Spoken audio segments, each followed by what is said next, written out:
Hello दोस्तों, जय हिंद। मैं एडवोकेट शाह फैजल सिटीजन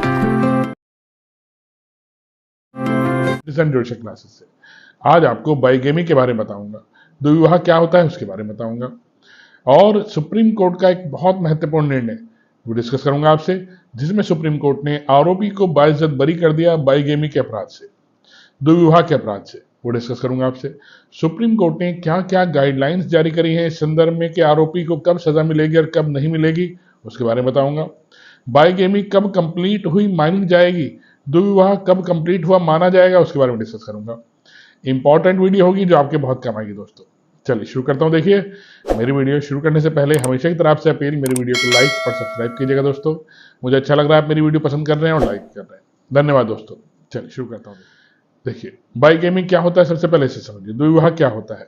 जब एक लीगल विवाह के कायम रहते हुए पक्षकार में से कोई एक दूसरा विवाह कर लेता है तो उसे दुर्विवाह कहा जाता है। बिना तलाक लिए दूसरा विवाह करने को अपराध आईपीसी के सेक्शन 494 में बाइगेमी घोषित किया गया। ये तो हो गया दुर्विवाह। दुर्विवाह किसे कहते हैं मैंने आपको बताया। अब देखिए, जो केस आज मैं आपके साथ डिस्कस करूंगा, इस केस में पति पत्नी दोनों का विवाह हुआ, 15 साल हो गए विवाह हुए। अब इस केस में पति दूसरा विवाह नहीं करता बल्कि पत्नी दूसरा विवाह करती है और पति न्यायालय के समक्ष पत्नी के विरुद्ध 494 का सूट फाइल करता है कि सर, मेरी पत्नी ने मुझसे बिना तलाक लिए दूसरा विवाह कर लिया। ठीक, ट्रायल कोर्ट में ट्रायल चला, ट्रायल कोर्ट ने उसकी बात नहीं मानी, ट्रायल कोर्ट के सामने पूर्ण तौर पर साक्ष्य नहीं रख पाया, ट्रायल कोर्ट उसकी बात नहीं मानी। वो हाई कोर्ट गया, हाई कोर्ट ने उसकी बात मान ली और हाई कोर्ट ने देखा हाँ, पत्नी ने बिना तलाक लिए दूसरा विवाह कर लिया है। अब देखिए, पत्नी इस हाई कोर्ट के आदेश के विरुद्ध, जिसमें पत्नी को कन्विक्ट घोषित किया गया था हाई कोर्ट द्वारा, सुप्रीम कोर्ट जाती है।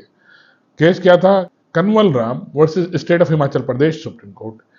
अब देखिए, पति सुप्रीम कोर्ट के समक्ष ट्रायल कोर्ट में दिए गए 3 पॉइंट रखता है जिन पे बहस होती है। फर्स्ट पॉइंट में पति कहता है, सर, मैंने उस व्यक्ति की गवाही ट्रायल कोर्ट में कराई जो कहता है सर, दूसरे विवाह के समय मैं वहां मौजूद था, जब ये महिला दूसरा विवाह कर रही थी मैं उस समय वहां मौजूद था। अब दूसरा पॉइंट रखता है, दूसरे पॉइंट में वो कहता है, सर, मैंने अपनी पत्नी के विरुद्ध रेस्टिट्यूशन का सूट फाइल किया था। ठीक, और रेस्टिट्यूशन के सूट में मैं उसे घर बुलाना चाहता था, लेकिन उसने वहां से जवाब दिया कि मैंने अपने पति से, पूर्व पति से तलाक ले लिया है और दूसरा विवाह कर लिया है।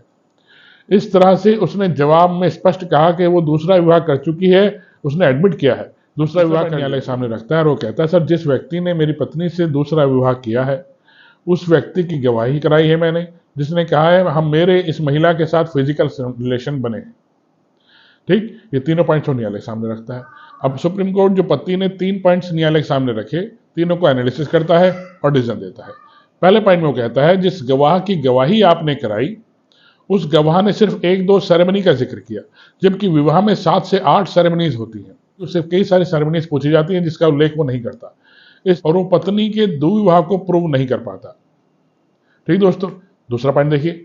दूसरे पॉइंट में उसने कहा कि पत्नी ने एडमिट किया था अपने रेस्टिट्यूशन के जवाब में कि उसने तलाक लेकर दूसरा विवाह किया है, यानी कि दूसरे विवाह को एडमिट कर रही है। इस तरह से उसका यह एडमिशन माना जाए और बाइगेमी प्रूव की जाए, क्योंकि तलाक हुआ ही नहीं था।